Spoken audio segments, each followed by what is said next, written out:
Hello everyone, Pierce Nation here. Welcome back to a new discussion we got on today. Today we're going to be talking about the Altergeist strategy, sprites and tier limits format. So basically, how are Altergeist going to match up against sprites and tier limits, and will they be any good? So I'm going to go off a hunch and say that they're going to be a very strong strategy in the format. I'm not going to say that they're going to be a tier 1 in the strategy, but you will see Altergeist because they can main deck devastation virus pretty easily. And they can get rid of any Altergeist card that is necessary. So, with Deck Devastation Virus, I'm sure you've read it before. If not, I'm going to pull it up right here on my phone after responding to someone. And, basically what Deck Devastation Virus does, and I'll explain it to you, it's very accessible for Altergeist. They run Dark Monsters. It's not exactly the hardest thing to do. Altergeist, they only need like a 1-card combo with Altergeist Precare, and they can get an Altergeist Hextia off a flip of a switch, which is not that hard. The Altergeist do it for you. You just have to hit the Altergeist at the right time in order for you not to be able to react to it as quickly. So, let me type in Deck Devastation Virus. It's literally number 1. I think everybody is looking at it. Yeah, driving the price to the roof right now, which, go figure, it's the top card in the market. So you tribute 1 Dark Monster with 2,000 attack or more. An Altergeist, this would be known as Altergeist Prime Banshee. So that is all you have to do. And you check all monsters on your opponent's side of the field, your opponent's hand, and all cards they draw until the end of the third turn after this card's activation. Destroy all monsters with 1,500 or more or less attack, which would be every single splite in the deck. All the Swamp Frogs, all the Deep Sea Divas, all the Nimble Beavers, all of it. All the hand traps. Yeah. Which, with Altergeist, those 3 turns are not needed. Because at this point in the duel, you have already lost. You cannot win. Because you cannot combo. You don't have a hand, theoretically. The only thing you can hope is if you pull starter and splites. And this doesn't really work in branded because where they run Aluber and he's got 1,800, kind of clears the threat there. But other strategies that use like low levels, like Ignisters, and I'm not wanting to say Salamander Great because I think they use pretty high ones, but other strategies that do happen to do that. Deck Devastation Virus is going to knock it out completely. So, it's going to absolutely obliterate splites like it's not even there. I'm not mistaken, the tier limits are exactly the same.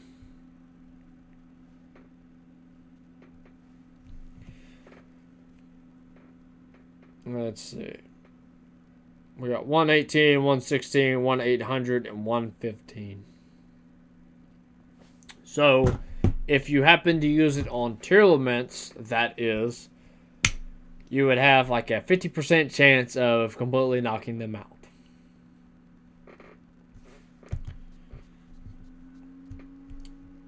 But the only thing that sucks is there's one of them that is not.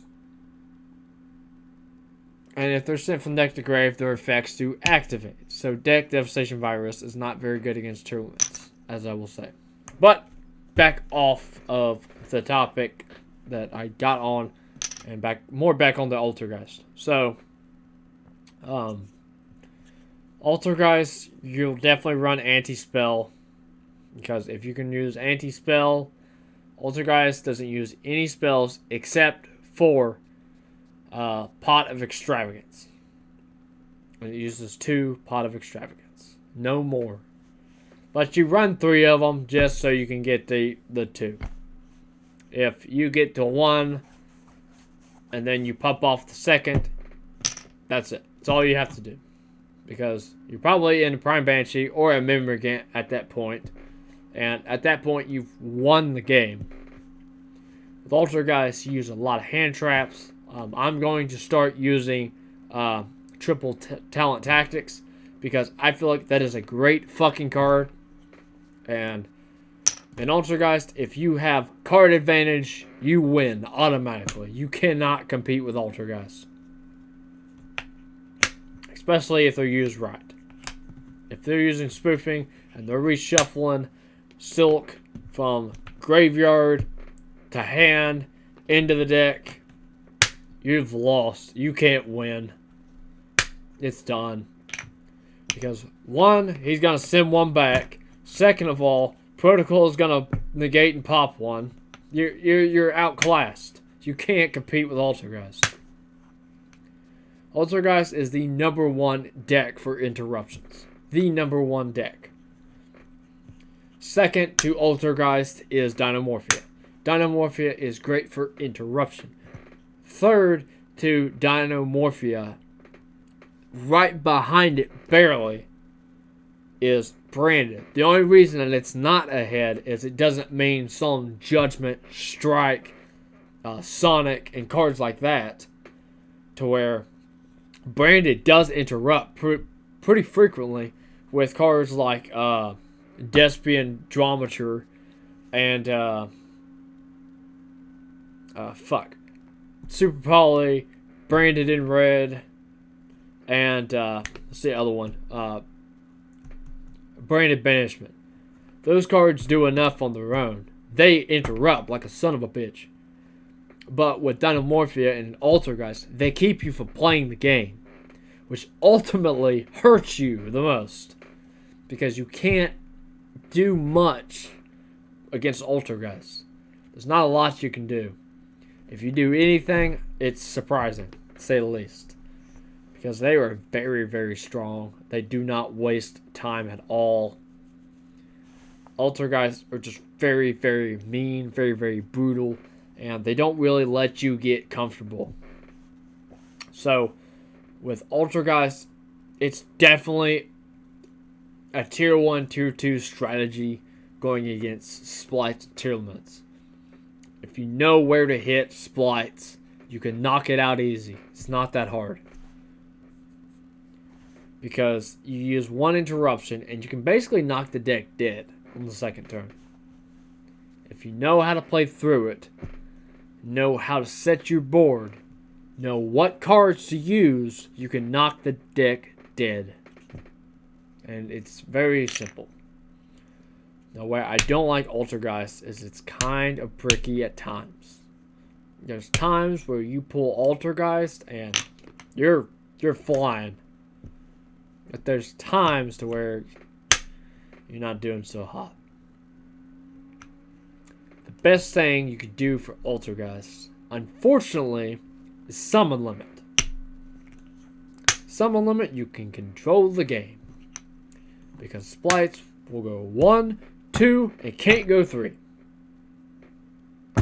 At that point in time, you go draw phase. You draw.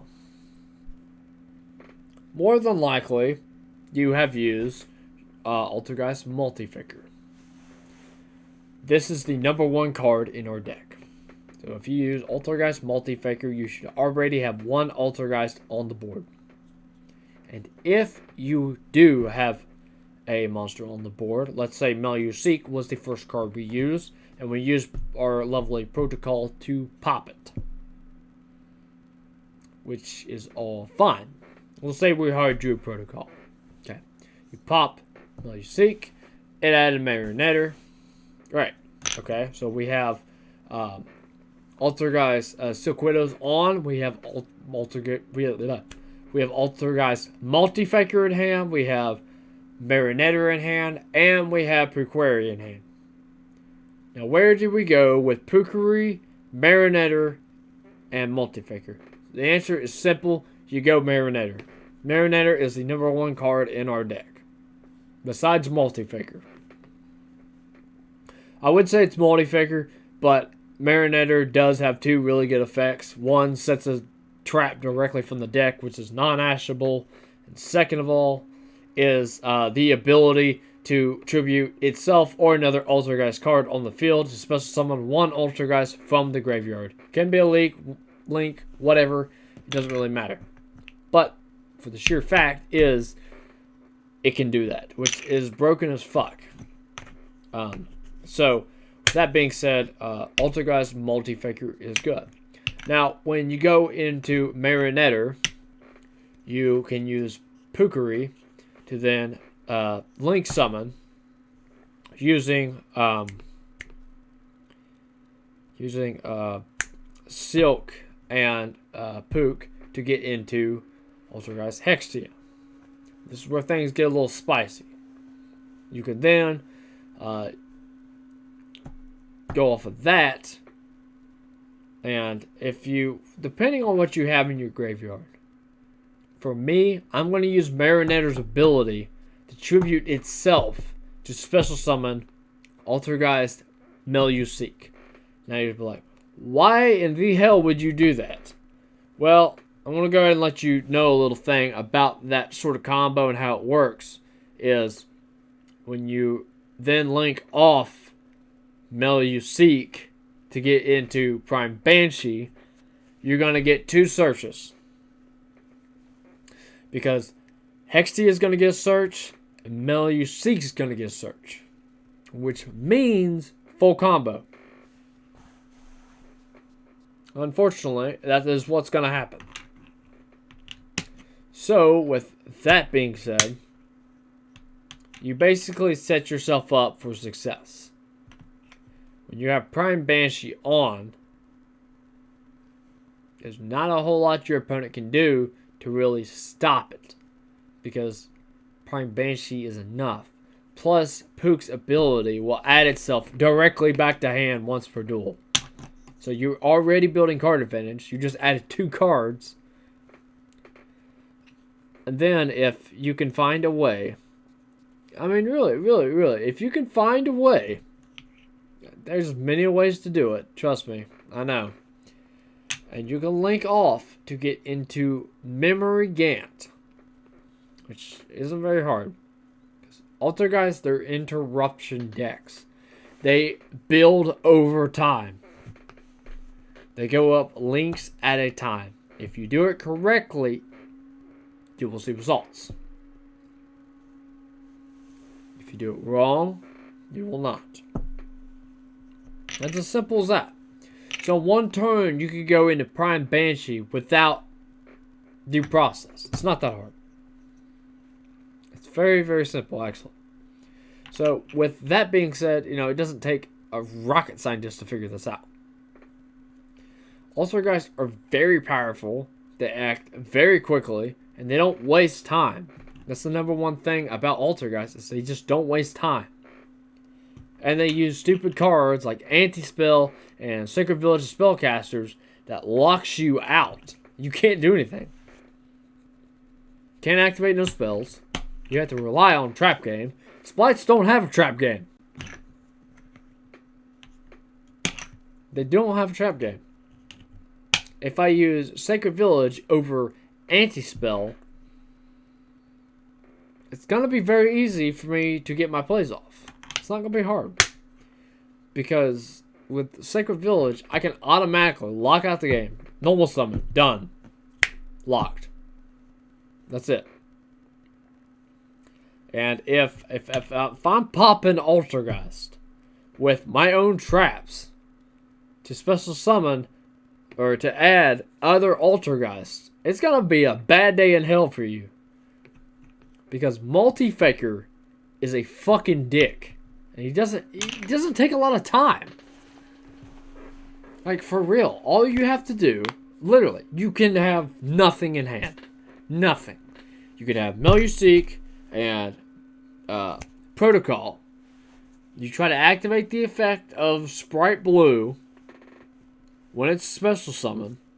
I use the ability of Protocol, pop Meluseek, because since I used it on this turn, not like face up, like let's say I activate it and then activate the effect to negate, and then I pop Meluseek. Meluseek is then going to add Multi-Figure. Due to Multi-Figure's effect, since I used the trap this turn, I can then special summon Multi-Figure. And then once I special summon Multi-Figure, I can special summon Silk from the deck. Then I have a way to continuously pull cards back so that you can't destroy them.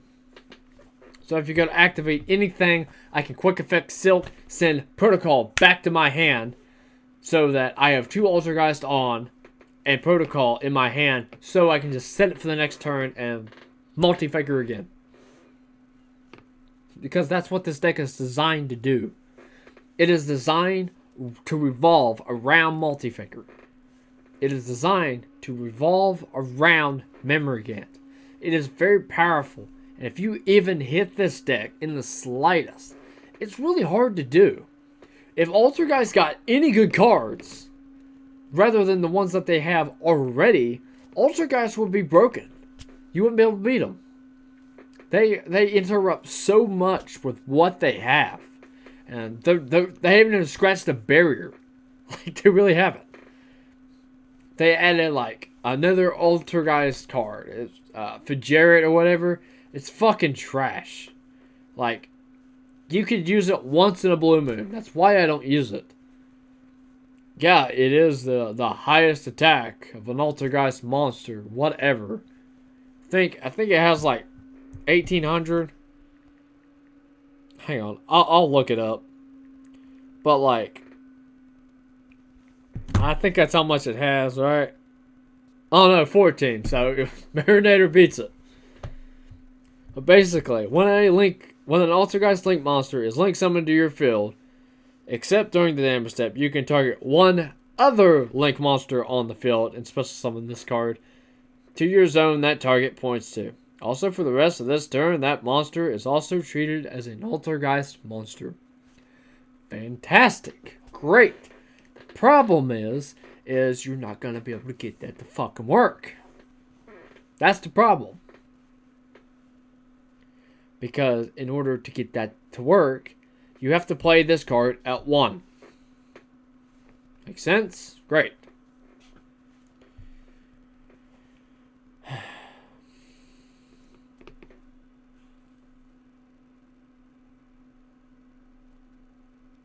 It doesn't specify.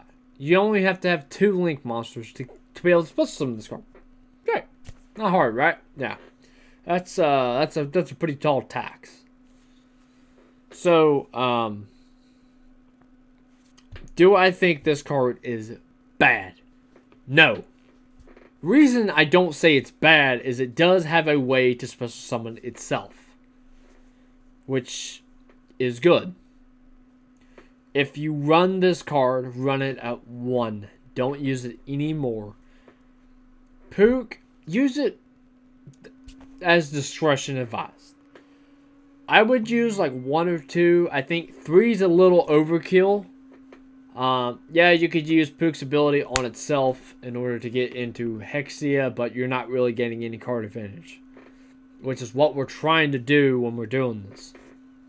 If you can build card advantage, then you're going to be able to do a lot with this deck. And that's going to be a good thing for your success. Is if honestly, I'm actually giving this card a thought because it could be good. Because specifically, what you can do with it is you can use cards like Salamangreat Armorage and have Altergeist Hexia on board. Well, with that being said, or you can have like 2 Altergeist links, whatever, and you can special summon this card. Like, that's all you really need it for. You just need it on the board. You don't need it to really do anything. It would actually add another Altergeist so that Altergeist didn't brick so much. Which is why Altergeist is spoofing, because it has a tendency that every 1 in 10 games to brick. Unfortunately, that is the call beyond the Altergeist, is they do brick.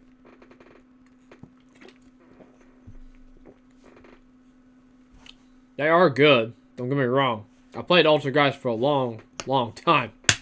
I know how good they are. They're spectacular. If I have anything that I would run in the deck, I'd run at most one of these. If you don't know what I'm talking about, just look up Altergeist Fidge Alert, and you'll know exactly what I'm talking about. That card is really hard to utilize and use, but it does have a small portion that you could actually get it to work. It could come in handy. It could. Not saying that it would, but it could come in handy. There would be like a 1 in a million times where if you got this to work, you could go Memory Gant in like the first fucking turn. It doesn't take very much to really do so. So, Altergeist are going to powerful cards I think you should run in it. 3 Effect Failure, 3 Ghost Spell, 3 Ash, and 3 Dark Ruler No More.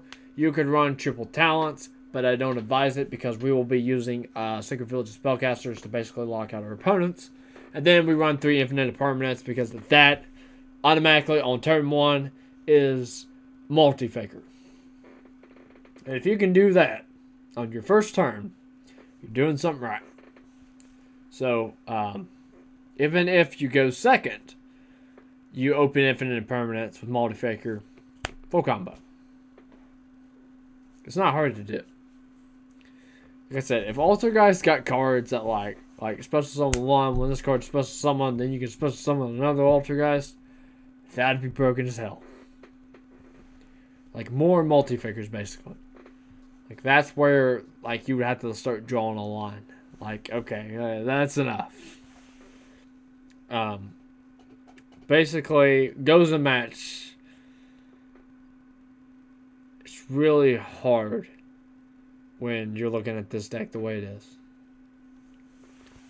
So, like I said, Altergeist are going to be a really, really powerful archetype in this format. Not a tier 1 in this format. We'll have to see how it goes.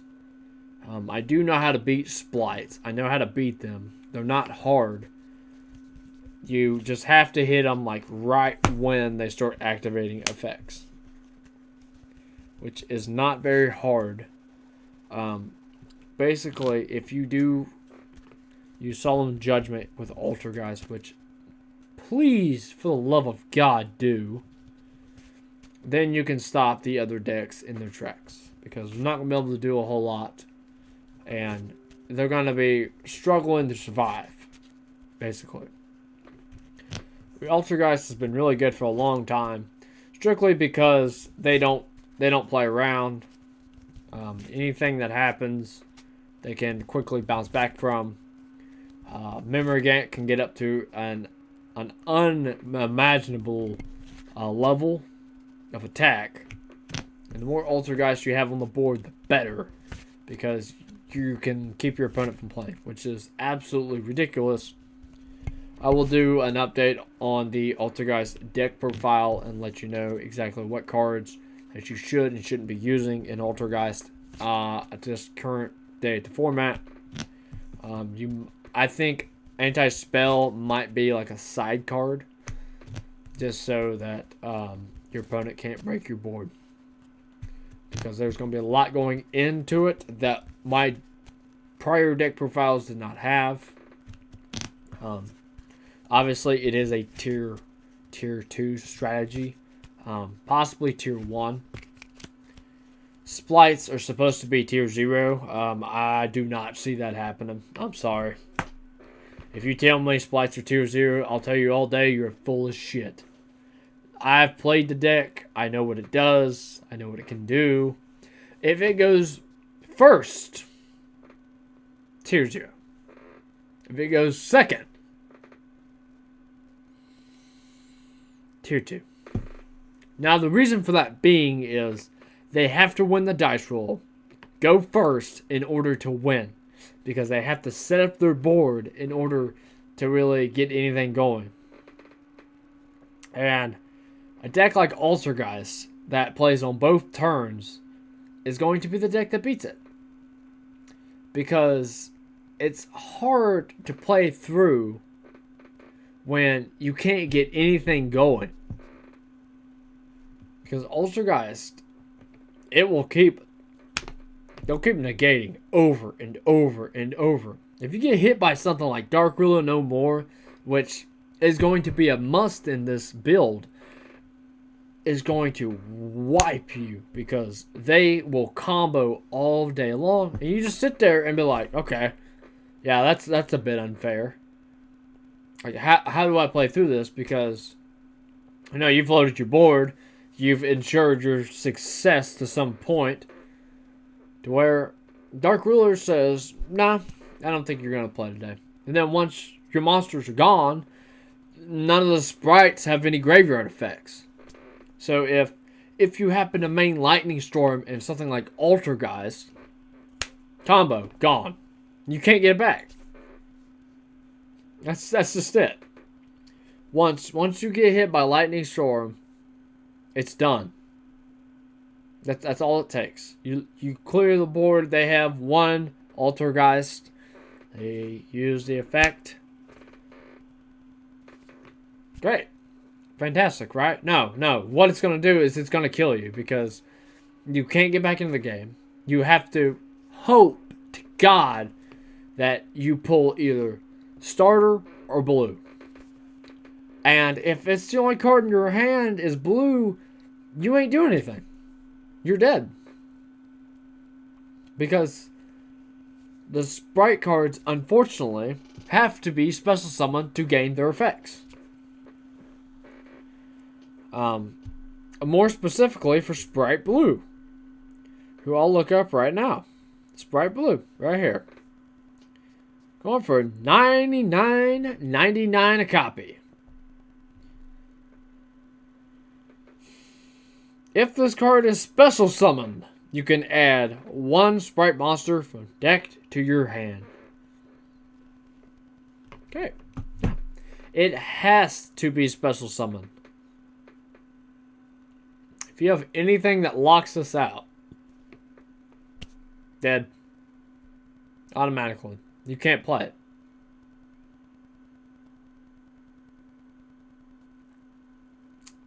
I'm sorry, it's just, this is the way it is. How do you beat a deck like this? Easy. You, Drytron, first turn, Vanity's Ruler. Done. It's not hard. People were bitching saying like, oh, the OCG splites took over and blah, blah, blah. Now it's Tearlaments and blah, blah, blah.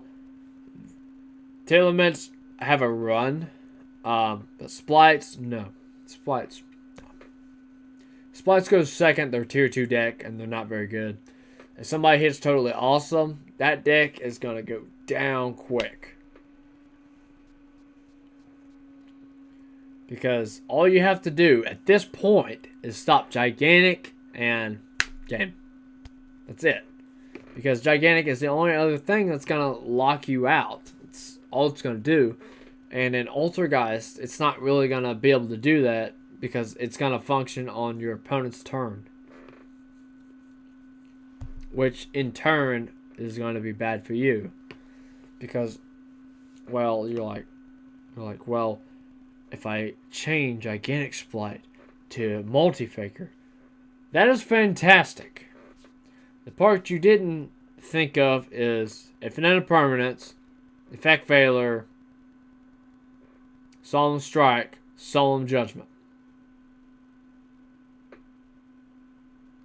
These are obvious cards that are going to be on the table when the combos start falling off. Or if they're feeling a little frisky, Crackdown. Crackdown's a great card. I run it at 3 for obvious reasons. I don't want my opponents to get monster advantage. I beat Branded one time by stealing Mirror Jade and Masquerade just because I was getting tired of them. And if you can do that, then you're doing yourself a great job because your opponent can't do anything in response to what you're doing. So, with that being said, I think I'm done ranting on the Altergeist for now.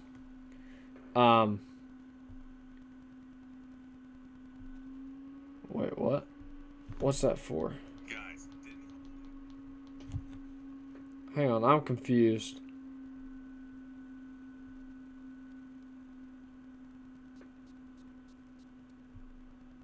What's that for? Hang on.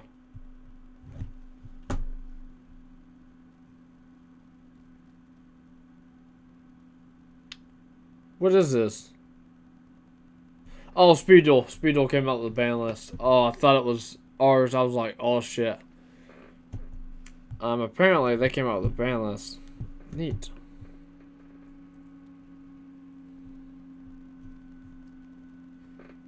I thought it was freaking ours. Damn it. That'd been awesome.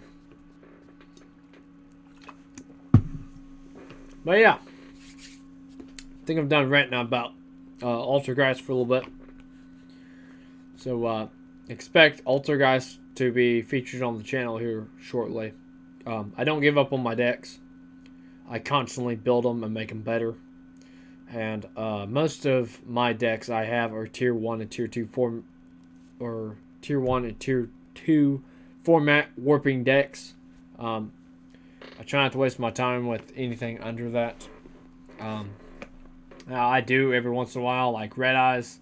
Red Eyes is one I do not consider to be a top meta strategy. But the way I'm building it, it will be definite anywhere from tier 3 to tier 2 strategy, based on the cards that are in it.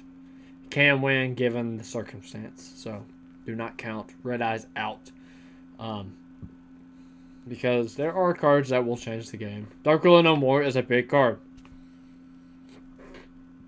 And if you let Red Eyes get game state, it's a bad day. And they can get Dragoon pretty easily. Dark Ruler, they get Dragoon, and it's going to be a rough day in hell. Because they're going to be able to do a lot with that. So, without further ado, we'll get on to more discussions later on. I'm Pierce Nation, and I'll see you in the next video. Pierce Nation out.